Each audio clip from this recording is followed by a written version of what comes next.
I just want to say officially welcome to everybody to this roundtable discussion. And as you know, with the only certain thing about this pandemic at the moment is its uncertainty.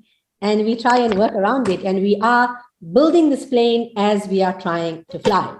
With that, I'd like to officially open our very first roundtable webinar. We've been having it as a discussion up until now, but today, for the first time, we're going to have it as a webinar with presentations by presenters, and then we're going to have Q&A sessions. So I'd like to open this officially with a small prayer, which I always like to do.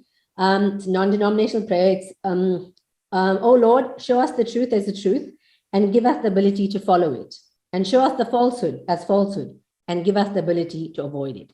Amen. With that, I want to say that for all of you who don't know me, my name is Dr. Naseeba Kathrada. I am a general practitioner in Durban, South Africa. I want to say sunny Durban every time I'm live, but for whatever reason, it's never sunny when I want to say sunny Durban. So I'm going to say in a usually sunny Durban, South Africa. I used to specialize, well, I do specialize in weight loss, but since the whole ivermectin saga, I have been seeing COVID positive patients, and I now regard myself not just as a mom-trepreneur, COVIDpreneur, I'm also an activist for the truth, and I'm a pro-choice activist. I'm on the steering committee of the World Council for Health. I'm also the founder of the group Caring Healthcare Workers Coalition in South Africa. Just for the record, we have quite a few presenters from all around the world today, and just as a disclaimer, all opinions shared today are not necessarily the opinions of the Caring Healthcare Workers Coalition or the World Council for Health. But we do know there is a better way, and together we're going to find it. And with that, as you guys know, we are doing a webinar with, we've got 12 amazing presenters, starting off with me, and then we got Q&A sessions after each presenter. If you would like to pose a question to one of our presenters, only those who are on our live Zoom meeting will be able to pose questions. You will have to please make sure that your full name and designation is at the bottom, like mine is, and your camera is on. So I know who's going to be asking the question. We are all for transparency, and we want to make sure that we know who's asking the questions, because you guys know who's answering the question. So with that, I'm going to start off, and my presentation today is on the post-jab supplement detox guide. So I want to just say, you guys must have seen this document circulating. It is our post-jab detox guide. And you will see that this guide starts off with basic things which we seem to have forgotten. We're trying to get people back to being doctors again, and to do the things back to basics, because we have been just riddled with fear for the last 2 years. And we want to get back to living and to common sense. So as you can see, the first thing that I've put on the detox guide is eat a well-balanced diet. And this is normal, healthy meal. Many people advocate for plant-based whole foods. And also for me, very, very important is to keep hydrated. If you are hydrated and drinking plenty of water, because of my background in nutrition and weight loss, I always tell my patients, hydrate, lose weight.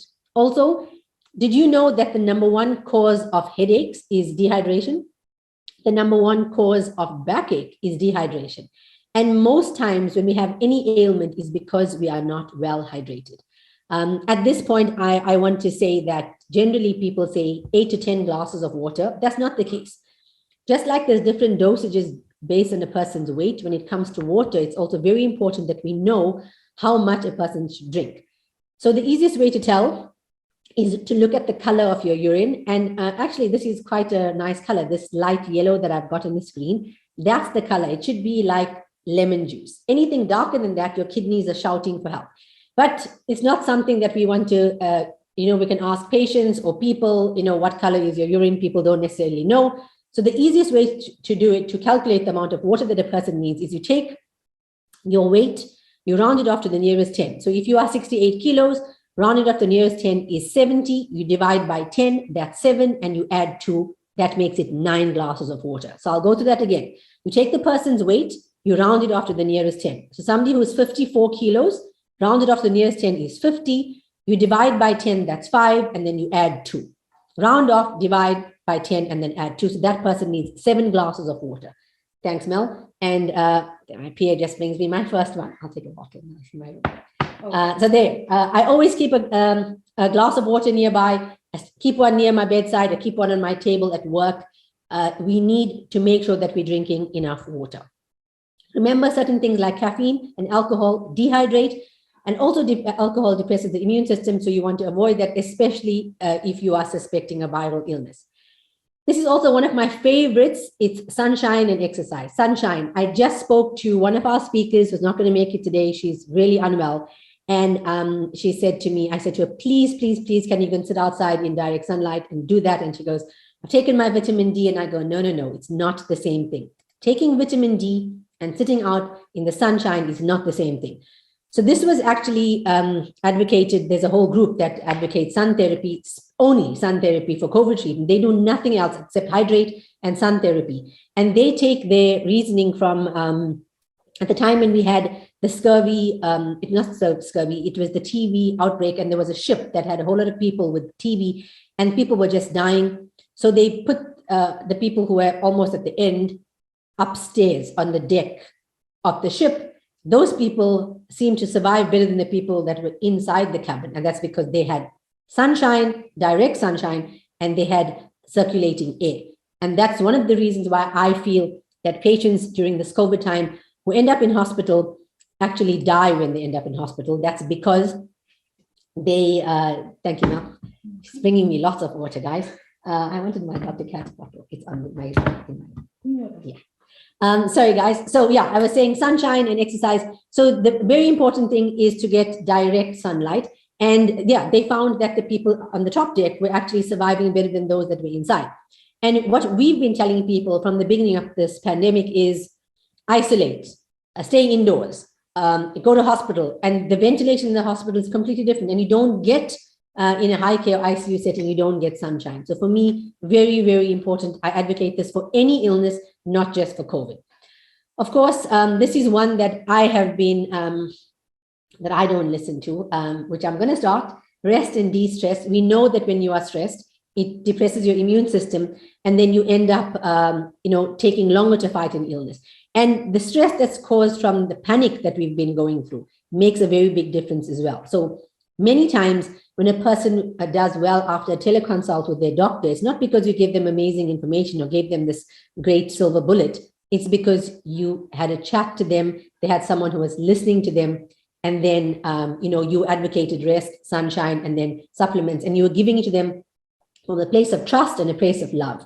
Recently on the COVID groups that I'm on many COVID groups, I was told, what else can I do besides? And the person had a list of things that they were taking. Vitamin C, vitamin D, zinc, this, that, the other. And they go, Dr. Kat, what else can I do? So I said, rest and get some love. And then the person started laughing. And I was like, that's so important. People forget that. And that's super important. Supplements, we're going to talk about this a little bit just now.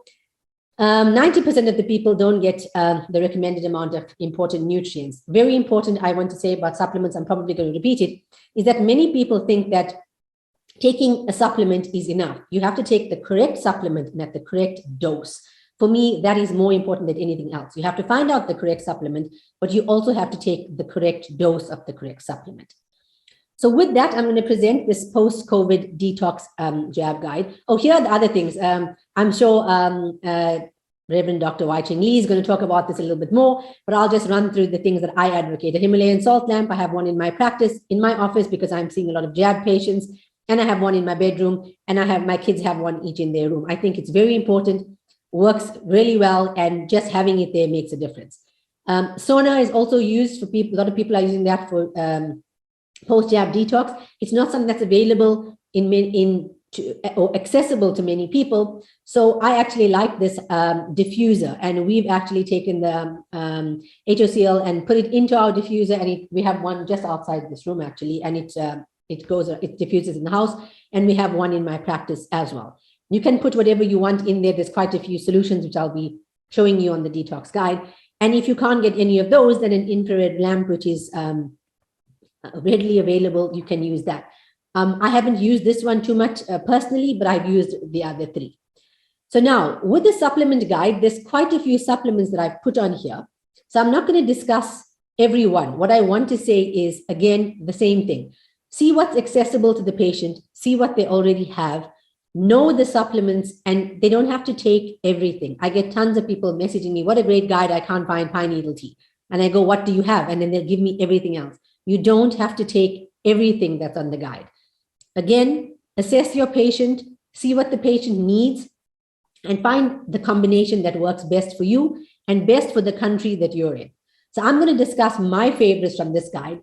I put everything on here because in certain countries, from all our previous discussions, we noticed that in certain countries, they use pine needle tea more than they use Artemisia. In certain countries, they use, nattokinase. So I'm going to discuss with you the ones that I have experience with, but know this, all of the ones that are on here are being used all over the world or somewhere in the world for COVID. And very important, this guide has been updated twice already, and I'm very happy to update it again. If there's something that's missing on here, please just pop me a message. You can find me on Telegram at Dr. Naskat. If you got an invite to this, obviously you can find me on Telegram. So you'll find me, and then just tell me what it is that you think we should add on. If you think I've missed an important property, we are here to help each other, and this is a discussion. So we want to make it better so that we all can help each other to be stronger. So this one, turmeric, which is curcumin, it is one of the supplements I've been using for a long time in my practice. In fact, branded under the Dr. Katz label, we call curcumin Super C. We literally call it that. Because if you read up on curcumin, you'll see that there are over 10,000 peer-reviewed published articles that prove the benefits of turmeric, especially curcumin. Turmeric is arguably the most powerful herb on the planet at fighting and possible reversing disease. It's also something my grandmother used to use. It's also very largely used in Ayurvedic medicine. And also it just reminds me of that good, wholesome treatment when your grandmother makes that, she puts the turmeric into the milk with the honey, or my dad used to use it topically, make a solution. My mom used to mix it up for him on the stove and then put it on. And my dad was a doctor. And this was something that it was his first go-to place as an anti-inflammatory. So Ayurveda and traditional Chinese medicine practitioners have been prescribing turmeric and its extract as part of a holistic protocol for thousands of years. Studies show that the use of turmeric greatly reduces instances of platelet aggregation and potentially reduces the risk of blood clots. Very, very important in COVID, very, very important in post-jab. Arguably, the most powerful aspect of curcumin is its ability to control inflammation, as it contains several anti-inflammatory compounds. It has been used successfully for the treatment of arthritis, diabetes, scabies, acne scarring, IBS, high cholesterol, obesity, liver detox, and now being researched for pancreatic and prostate cancer. The properties of curcumin: it's an anticoagulant, anti-inflammatory, analgesic, antidepressant. It's good for skin health, anti-scarring, anti-diabetic, anti-parasitic, antibacterial, antifungal, cardioprotective, and it's good for good gut health. When you're using curcumin, just remember that you want to make sure that you're not using it with things like aspirin or something else that's also going to be an anticoagulant. And it is a potent anti-inflammatory by itself, especially when used topically. So just be careful what else you use it with. My other go-to is zeolite, and that I learned from a friend of mine, a new COVID friend, Zandre Botha, who's going to be presenting today as well. So zeolite, this one is really nice, especially for people who have taken the jab because of what it is. It's a complex mineral, and it's actually volcanic lava and water. And when you actually ingest it, it literally just absorbs all the toxins and the bad stuff in your body, and it eliminates it. Zeolite is not absorbed in the human gut. It actually just attracts things and then it eliminates it. This is the one that I recommended for our president. As you know, our president Cyril Ramaphosa here in South Africa currently has COVID. We think the Omicron strain, we have not heard from him. And if anybody knows how our president is doing, please pop it in the chat. I'd really like to know. I recommended zeolite for him on Twitter. Haven't heard back from them yet. Properties of zeolite: it's an antioxidant, an anticoagulant, an antifungal. It is a probiotic. It's used for heavy metal detox. It's a mood stabilizer, for hangover reduction, antidepressant, anti-inflammatory, skin health, for oral hygiene, and it's a liver detox. For people who want to know where to get zeolite from, here in South Africa, we can get it at any of our chemists or pharmacies like Dischem and Clicks. You can buy it online, and I've seen it on quite a few international sites as well. It looks like a little powder. You put it with a little bit of water. They say orange juice, but I would just be careful if you're already taking high dose of vitamin C, especially for people who get heartburn. I just rather put a little bit in water, and that's what I use. My other favorite is Nigella sativa, which is also known as black seed or kulundi. So Nigella sativa seeds have been used for over 2,000 years for their aroma and flavor. I don't particularly like the aroma. It's quite bitter.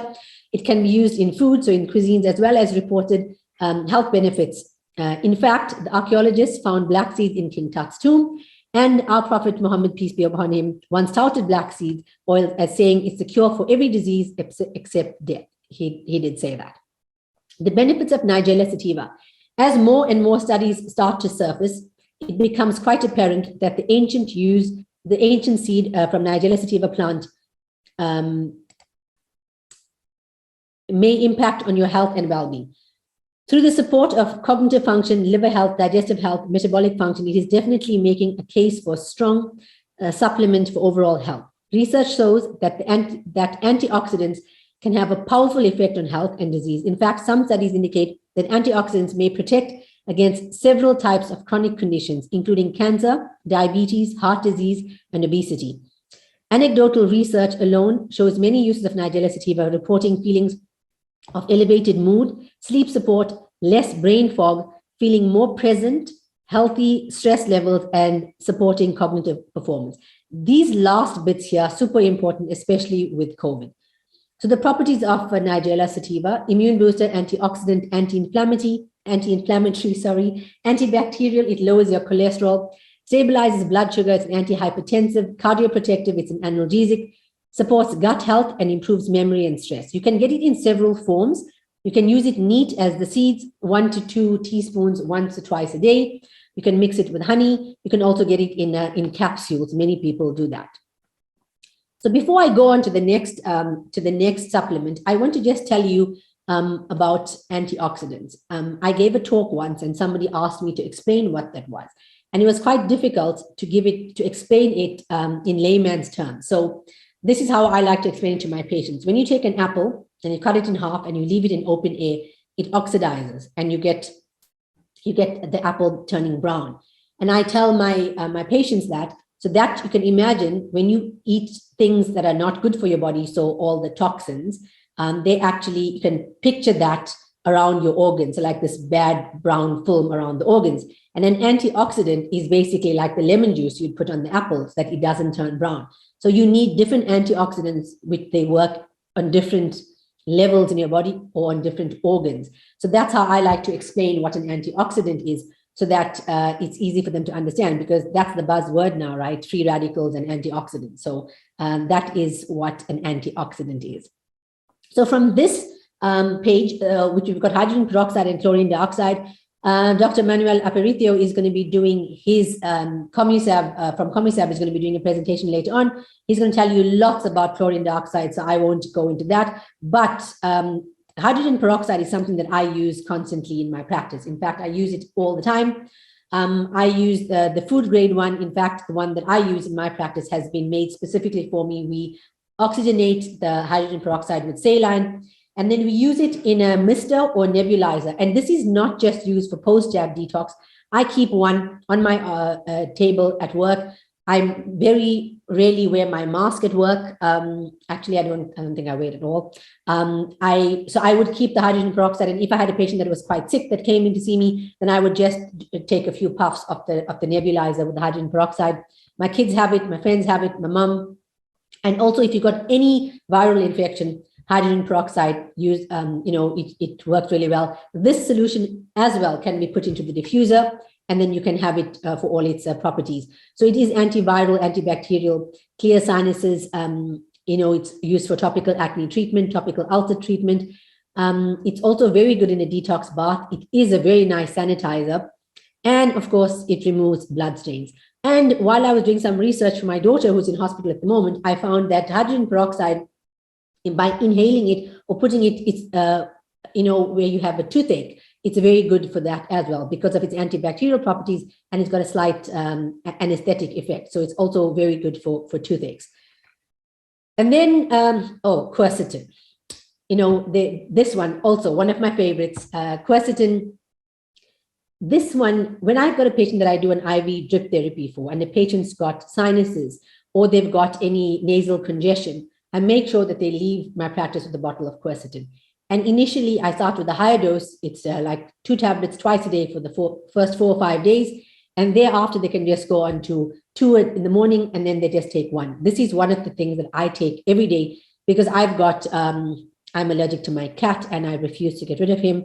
And so the things that I do are to help me keep my cat. So quercetin, very, very important. Like it says here, it's an anti-allergy, works really, really well. Also used for rhinitis, like I said. It's also an antioxidant and immune booster, anti-aging, and enhances exercise performance. So this is also one of my go-tos is quercetin. Artemisia has been used widely. It's been used here in South Africa as well. I'm hoping that one of the other speakers will talk to you more about this. We're just getting our first lot of Artemisia with vitamin C delivered to us in January under my brand, the Dr. Katz brand. So I can't give you my personal experience on it, but it has, from friends and colleagues who are using it. Also, I've been watching The Witcher, and they talk about wormwood a lot. So it's been used for centuries. So that's Artemisia. Glutathione and NAC, 2 of the things that I use a lot. Glutathione, I use IV as a piggyback with high-dose vitamin C, B12, B-co, vitamin. I use it with thiamine and with zinc. If the patient is not able to come in for IV, I will not give them glutathione orally. It doesn't absorb as much. I'd rather give them NAC, which is N-acetylcysteine, which is the precursor to glutathione. Again, initially quite a high dose, 500 milligrams 3 times a day. I use a specific brand of NAC. It's the same thing with all the supplements that I use. I make sure that I get a good quality supplement. It's not just about saying that this is what you're taking. You have to know the quality, and you have to have experienced results with your patients when you're using it. And that's also a very good, something that I think is really good advice, that you should make sure that you're using a high quality supplement. Because you know what they say, pay peanuts, get monkeys. MSM. So after listening to Heidi's presentation, I'm sure her paper is around Heidi Dupré. She did an amazing work on cell membrane and how sulfur is needed so that we all the holes that are in a membrane of a cell, we can close them. We were always worried about blocking the receptors, so that the virus doesn't attach to the receptor or the spike protein doesn't enter the cells. But if you keep the rest of the cell integrity stable, nothing is going to go through. So not just COVID or coronavirus, any viruses and any other toxins as well. So MSM is also one of my go-to that I use. And then CBD, of course, one of my all-time favorites, which I've been using in my practice for years. I've tried quite a few brands, I have to say. And eventually, when patients come and tell me I tried it and it doesn't work, I ask them to show me what they were using. And then I say, well, that's nice. It's quite expensive salad dressing. You need to make sure that you're getting a high quality CBD so that you get the benefits of it. And it is absolutely amazing. From personal experience, using CBD, it is non-sedating. It doesn't give you the psychoactive elements that you get from tetra. You don't get the euphoric effect as well. It's a potent analgesic, a potent anti-inflammatory. It's an anxiolytic, an antidepressant.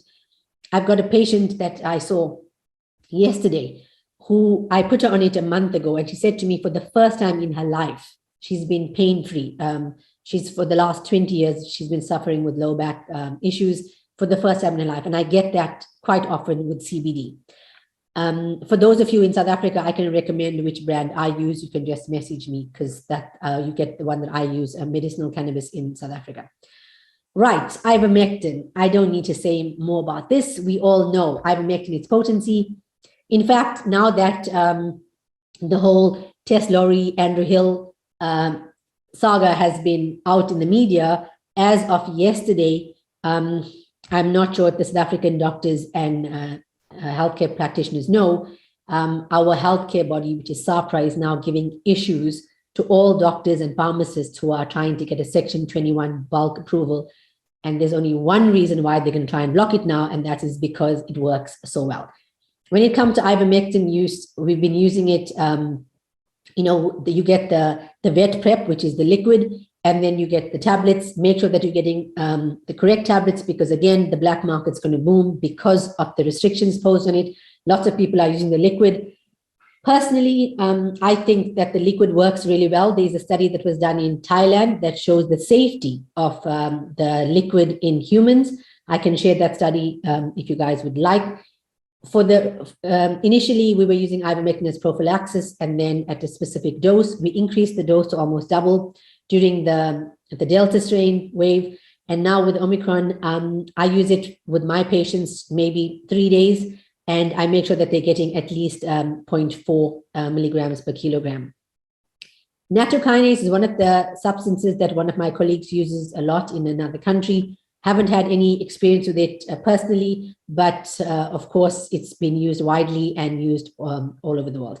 Hypochlorous acid, we've just started using because we're busy with the study here with it. And it's, I use it every morning. It comes in eye drops because it's very good for allergies.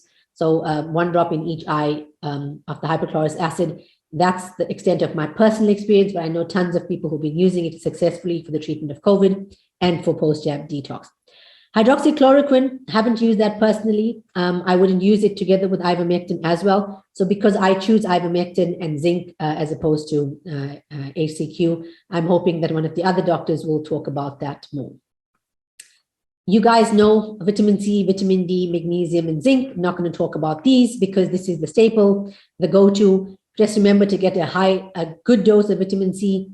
Dr. Lenny DaCosta I saw him on the Zoom already. I'm sure he's going to tell you more about vitamin C. Vitamin C, vitamin C, potato, we know it works. Absolutely love it. Make sure that my patients take at least 1 to 3 grams orally if they can tolerate it. Otherwise, I go up to 6 grams. I know that's very little for Dr. Lenny, but that's I've been going up to 6 grams of vitamin C. Magnesium and zinc. I just want to say a little bit about magnesium. Magnesium by itself gives diarrhea. Always use it in combination with calcium, and calcium absorbs better at night. So when I give my patients CalMag, I make sure that they take it at night, and every one of them will tell me that they have such good sleep. Magnesium is also, it's a mild antidepressant, so it's also a mood elevator, so very good for when you add on magnesium during the time of COVID. As you all know, zinc, potent, it's an antiviral. Antiviral properties of zinc are more, if you have a chewable tablet or a tablet that a person can chew, if they've got any mouth sores, it's nice to chew the zinc and then swallow it. Also, if you want to get better absorption, the pharmacist who makes my supplements swears by this, but he's also mentioned more than 40 milligrams per day doesn't make any difference. That's with the zinc. So I've just added on a few, and I just realized today that I like hydrogen peroxide so much that I put it on here twice. I'm going to be changing this, and I will decide what to put in this block based on today's meeting. So if you guys want to know, want to recommend what goes there, please put it in the chat. I'll pick it up while the next speaker is speaking. But melatonin, I got from my good friend, Dr. Manuel Aparicio. We were using it for COVID for people who are having restless sleep, but he's been using it for post-jab. So I thought that's what I learned in our last meeting. So I put the melatonin here because of all the properties of melatonin, right? And especially because it's a mood stabilizer and an antidepressant, also a potent antioxidant, and it works very well for the treatment of COVID-19 when it's paired with an antiviral. So just remember, something like zinc or in ivermectin, you will pair it, it will work better. Scletium, this I've been using from the time I started my practice. A Scletium tortuosum, a little plant-like substance made into a tablet. It's an antidepressant. It's also a mood enhancer. It's also appetite suppressant.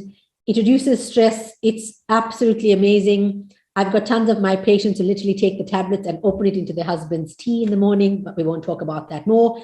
Works really, really well. You don't get dependency on it, and it helps you with concentration. People who've taken it post-COVID, it works well, giving them deeper sleep. And also it's, like I said, it's a lot of people have gained weight during this pandemic. So sclerotium is also an appetite suppressant, but a safe one. And then colloidal silver for my good friend, Jackie Stone, who's not going to be able to make it with us today. She's really not well. We're going to say special prayers for her. But she's been using this together with Dr. Martin Gill, who I respect and trust immensely. And colloidal silver can also be, you can use it to nebulize. It's very good topically for wound healing. It's something that I use for my cat. Whenever he's sick, we just spray some colloidal silver. I mean, whenever he has a wound, it's used very well. It's also been given a really bad reputation. So I would suggest that somebody who's looking for the benefits of something like colloidal silver or even ivermectin, just do a little experiment. Try and look at Google search and then go into something like DuckDuckGo. You will get completely different information about things like colloidal silver and ivermectin, obviously because we know that it works. If anybody would like access to that document that I've just put out there, please just send me a message and you will find it on our roundtable discussion. And I would like to invite all the doctors and healthcare practitioners who are on this call, who are not in our roundtable discussion, because we keep it, we always stay together. We discuss patients going forward. We discuss patients in between meetings, and we're there to help each other. So I'm very happy to add you onto our roundtable discussion. And with that, I will take some questions. If you guys have any, just raise your hand, or so I know who wants to ask a question, and then I will try and answer other questions in the chat. So thank you very much for listening. I hope that that helped. So if there's anybody who has any questions about any supplements, please, you can just raise your hand now, and then I will give you the floor. With regards to ivermectin, is it something that we can purchase over the counter? Where would we be able to get something like that? Okay, good question. When it comes to the vet prep, the solutions, a lot of people are getting them from the co-op. And I'm only mentioning that because, like I said, right now, I've got a message from 3 pharmacies in the last 24 hours telling me that, again, SAFRA is being difficult in South Africa with ivermectin. However, for those, a lot of the pharmacies still have some stock. So as long as a doctor gives you a script, and I know that compounding pharmacies like Idexis, there's actually 4 compounding pharmacies, Lycoderm, a compounding of South Africa, your doctor can just send a script to the compounding pharmacy, and then you'll get your ivermectin from there. Perfect. It's perfect. Thank you so much. That answers my question. No problem. Misty Prince, your question? All right, great. So I hail from the Bahamas. I practice family medicine and integrative health medicine, and a health coach. And I have found in treating patients, it's very hands-on, and it's, making sure that I touch base with them multiple times a day to make sure that they're doing what they're supposed to do. So my question is this: for those patients or those people who have taken the jab, practically, when do you tell them to start their supplemental treatment? Do you tell them to start it on the day that they're taking the jab, just after they have taken the jab? And I know you've put nicely down a number of different mechanisms and supplements, but what do they have to take? All of them that is available? Because we have a number of them here in the Bahamas. Right now, I've been telling my patients to take NAC and aspirin. NAC 600 milligrams BD and aspirin coated 325 milligrams BD for 2 weeks, along with their high dose vitamin C. But what do you practically say to a person, and how long should they remain on this detox kind of therapy? Thank you so much. Thank you. That's a great question. I want to say that we were having this discussion in our last roundtable because there's so many, right? So to answer your first question, when do I recommend it? My answer is when they see the light. So those people who now taken it and they want to detox because they've realized, you start it immediately. For those who are coerced or forced and have to take it, a lot of people recommend that they take it before. So I'm sure Dr. Aprithio is going to explain that. because he gave us a very nice protocol where they had to do something before they went, on the day that they went. So those people who already know that it's a toxin, want to detox, they will start from the day before. With regards to how long they take it for, we don't know, right? Because this is something so new. When it comes to shedding, so the people that are around the jabbed person, we know that shedding can take place for up to 2 years. So are they going to be taking all the supplements for 2 years? I don't think so. I would treat, depending on how long they have some type of symptoms, for at least for detox, I will go 3 to 6 months. That's my personal opinion. And when it comes to which ones to treat, so because of that question the last time, what we did was we got all the doctors, we did a rapid fire session in our African Health Summit, and I put the doctors on a spot and I said, you got 5. Give me 5 that you will choose, because like you said, you can't give everybody everything and not all of them are available everywhere. So that's why I just chose for you the ones that I use, but also I don't use all of them in all my patients. So what happened was we went through the list and, everybody was giving their opinions, and it was Dr. Rosa Gilberta. She's also from the Caribbean. She said something which was phenomenal. She said, ask the patient what they have at home already. So you don't want to create more expenses. So you say, what do you have at home already? And then they give you a list, and from there you make a nice combination. And if it's somebody who says, I'll get whatever you want me to get, my ones will be Zeolite, NAC. I don't use ivermectin. I prefer using ivermectin for treatment of symptoms rather than for detox, because with the curcumin, you get the same thing. So I go Zeolite, NAC, curcumin, and then I would choose, I'm going to steal this from Dr. Manuel. He says vitamins, and then he gives all 3 in one line. So he doesn't put them as vitamin C, D, and then he just goes vitamins. So you put your vitamins in one line. And then, of course, the last one will be dependent on the person. So if it's a diabetic, you'll give something that will help with the sugar. If it's a person who's got high blood pressure, you'll give them something that's a more antihypertensive. So one of those things. So that's where I would put in my 5th one. Okay. All right. Thank you so much. Appreciate it. Perfect.